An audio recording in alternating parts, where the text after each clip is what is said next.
Hi everyone. This week's video is about liberty. What does liberty mean? On Friday, I decided to create a liberty series, specifically about liberation and education. Education is a way to liberate oneself, and the extent to which the government and policy allows for that to actually happen. But I wanted to back up a little bit and think about, what does liberty actually mean?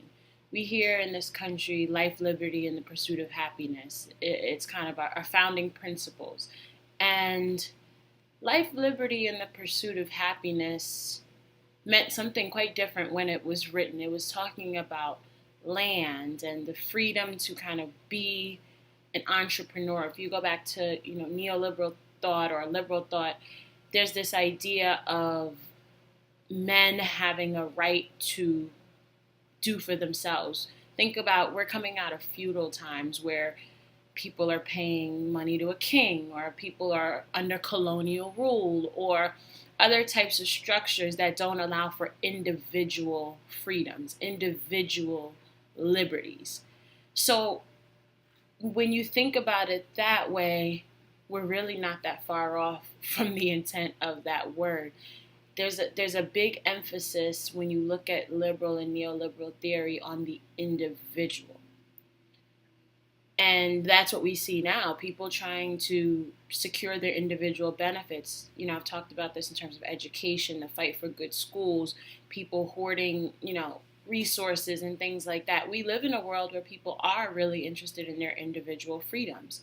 So that's not, I like to always say that, but when I think about these things and talk about these things, because liberty, what we think of now, is freedom, equality, the idea that everyone can achieve their best good. And for that to be the case, we have to think in a more group mindset.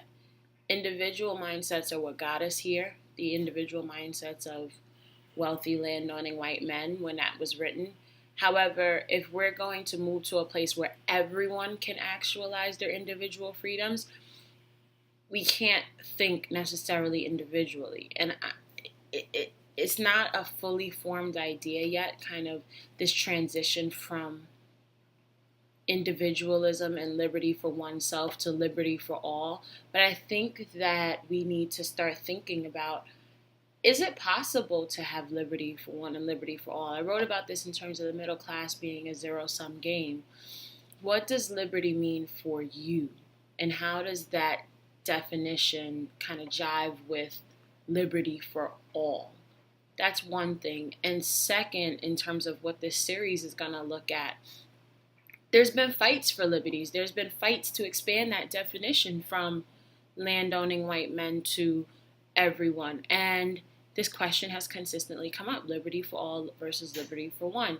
So as I go through this series and I talk about kind of the history of the fight for educational equity, and we talk about kind of what Donald Trump and the current administration are doing to structure education, keep in mind kind of this conflict of individual versus group, because they don't always, and they often don't, work out in the same ways. So stay tuned. I'm going to write another post later this week, and that's going to go back on the history of kind of education reform and the fight for equity. And I really want to zoom in on W.E.B. Du Bois and his ideas. I feel like he was onto some good things in terms of how he saw educational equity and desegregation and things like that. So I want to dig into a little bit of that. So stay tuned. Thanks.